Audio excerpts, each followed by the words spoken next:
Então vamos para as últimas questões, vamos lá? É bom que a gente bate um papinho sobre benefício previdenciário, é muito legal, é um tema gostoso de se falar. Então a questão, item 111. Lembrando, técnico de seguro social, estamos seguindo os itens do caderno de prova chamado ALGA, pelo CESP. Nós vamos analisar agora o item, não é essa daqui não, essa daqui está falhando, o item 111. Se demorasse mais um pouquinho a caneta acabava. Vamos lá, vou estar no finalzinho. Vamos lá, meus amigos, ó, o texto associado. Com base na Lei 813, agora que falo da Lei 813, a nossa lei de benefícios, houve temas que foram tratados pela Lei 813 lá atrás, que a gente resolveu, mas agora especificamente a banca citou. Com base na Lei 813, que trata do plano de benefício da Previdência Social e da outras providências, julguem os seguintes itens. 111. 111 falou o seguinte, meus amigos.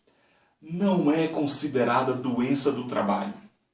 A doença endêmica, própria de uma região, doença endêmica, adquirida por segurado, habitante de região em que ela se desenvolva. Diz que não é considerada doença do trabalho, a doença endêmica, adquirida por segurado, habitante de região em que ela se desenvolva. Aí vem o enunciado e fala, mesmo que essa doença seja resultante de contato direto determinado pela natureza do trabalho. Está errado, por causa da parte final, meus amigos. O início está certo. De fato, não é considerada doença do trabalho a doença endêmica adquirida por segurado habitante de região em que ela se desenvolva. Mas o que a lei diz? Exceto, e não mesmo, como diz o enunciado, por isso está errado, diz exceto. Exceto se houver comprovação de que a doença é resultante de exposição ou de contato direto determinado pela natureza do trabalho. Portanto, meus amigos, se houver a comprovação de que a doença é resultante, aí será considerada doença do trabalho. O enunciado fala mesmo se, está errado, a lei fala exceto. Então o item é real dizer mesmo que seja. A fundamentação está no artigo 20, parágrafo 1º, a linha D da Lei 813. Item 112. Vamos lá. Item 112 da nossa prova. Equipara-se o acidente de trabalho, acidente sofrido pelo segurado, no local e no horário de trabalho, em consequência de desabamento, inundação, incêndio e outros casos fortuitos decorrentes de força maior. Perfeito. O enunciado está certo, meus amigos. É o que prevê o artigo 21, inciso 2º, a linha E da Lei 813.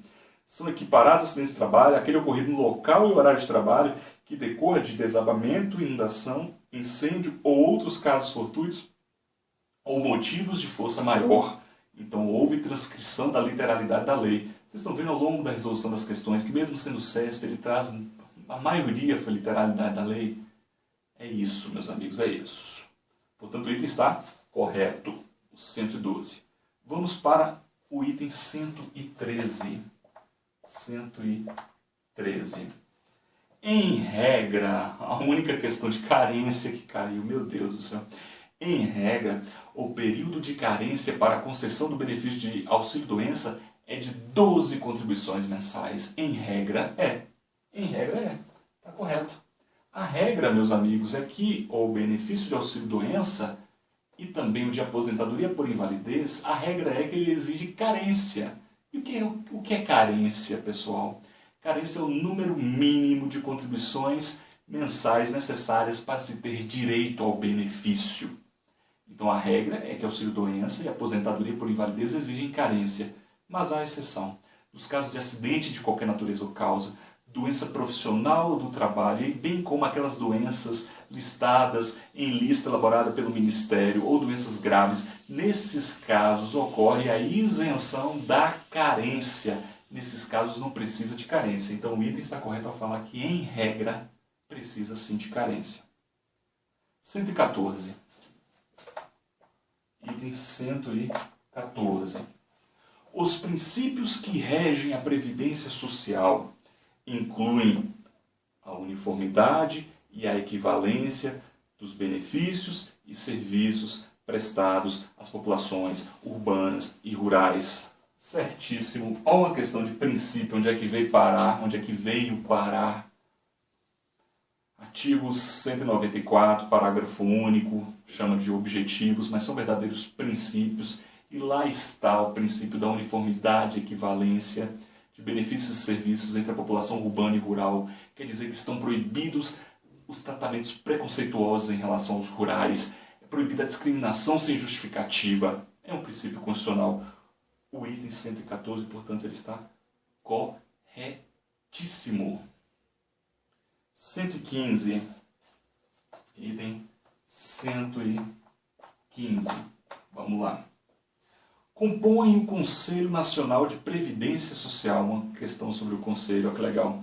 Representantes do governo federal e da sociedade civil, verdade, está na lei, 813, a qual é representada por aposentados e pensionistas, beleza, a sociedade civil é representada no Conselho por aposentados e pensionistas, e também por trabalhadores em atividade, e também por empregadores, está lá no artigo 3º, portanto, a 115, ela é corretíssima, meus amigos, sem qualquer polêmica.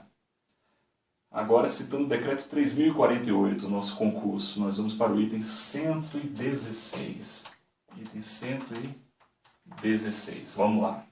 A dona de casa e o estudante podem filiar-se facultativamente ao regime geral mediante contribuição, desde que não estejam exercendo atividade remunerada que os enquadrem como segurados obrigatórios da Previdência Social. Sim, meus amigos, o Decreto 3048, o regulamento da Previdência Social, ele traz lá um rol exemplificativo de pessoas que podem se filiar como facultativo. O que eu tenho? Eu já falei e repito, é um desejo.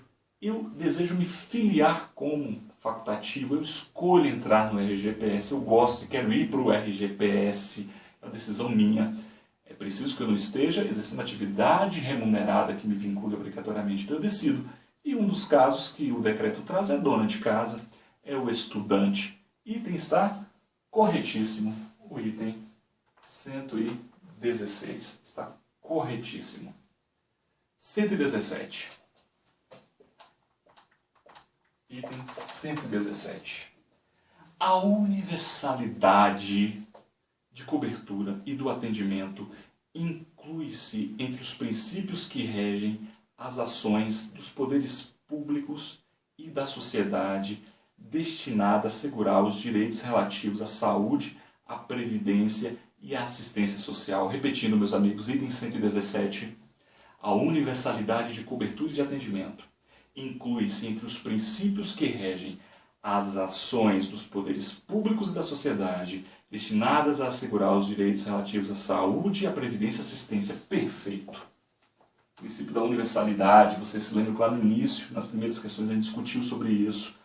E a universalidade de cobertura, o maior número de necessidades de riscos sociais possíveis e atendimento, atender o maior número de pessoas possível, são princípios norteadores da seguridade. E a seguridade abrange assistência, saúde não contributivos e previdência contributiva. Portanto, a questão está correta ao fazer essa conclusão, que a universalidade se aplica nessa situação. Perfeito. 117, corretíssimo. 118. Aquele, item 118. Aquele que presta serviço de natureza contínua, já vamos saber de que se trata, mediante remuneração, onerosidade, a pessoa ou família no âmbito residencial, mas também arredores, em atividades sem fins lucrativos, meus amigos. Olha que importante, não pode ter fins lucrativos. É considerado, vem o item falando, é considerado contribuinte individual. Não, está errado. Toda a descrição que nós trouxemos é a descrição do empregado doméstico. Ele está falando que é contribuinte individual, então está errado demais o item 118. Item 119. O item 119 tem um texto associado também grande. Olha que interessante. Em fevereiro de 2016, Valdemar, que era empregado pelo regime seletista, recebia um salário mínimo de sua empregadora. Ele foi demitido. E 30 dias depois, logo, foi condenado à pena de prisão em regime fechado. Ei, Valdemar. Ele é casado com Idalina, com quem tem 2 filhos menores. Casado com Idalina, com quem tem 2 filhos menores. Valdemar segurado, era empregado, está escrito aqui. Idalina e filhos, dependentes, beleza? Segurado e dependente. Considerando essa situação hipotética, julgue os itens que se seguem, com base nos regulamentos previdenciários sobre o auxílio reclusão. Vamos lá. Auxílio reclusão, meus amigos, eu brinco que se eu disser aqui que auxílio reclusão segue as regras, naquilo que for compatível, quase tudo, da pensão por morte, eu já terei dito praticamente tudo sobre o auxílio reclusão. Então, auxílio reclusão e pensão por morte são os benefícios previdenciários devido aos dependentes dos segurados. É essa a regra. Notem que o cidadão aqui, ele era empregado, era segurado, perdeu, foi preso 30 dias depois e ele tem dependentes. As perguntas vão girar em torno disso. Uma observação, não caiu nada de pensão por morte. Eu apostava que o CESP não iria cobrar pensão por morte por causa das alterações polêmicas que teve. Dito e feito, não cobrou pensão por morte.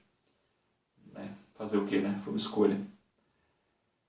Item 119, tratando dessa situação do Valdemar. Aí vai falando. Como o Valdemar é de baixa renda, segura baixa renda, verdade, um salário mínimo, baixa renda até 2 salários mínimos, verdade, aqui, da Previdência Social. Ele e seus dependentes fazem jus, ele e seus dependentes fazem jus ao recebimento do valor correspondente ao auxílio reclusão, que é de um salário mínimo a ser rateado entre eles. Está errado demais, meus amigos. Está errado demais. Eu acabei de dizer que auxílio reclusão, pensão por morte são benefícios devidos aos dependentes.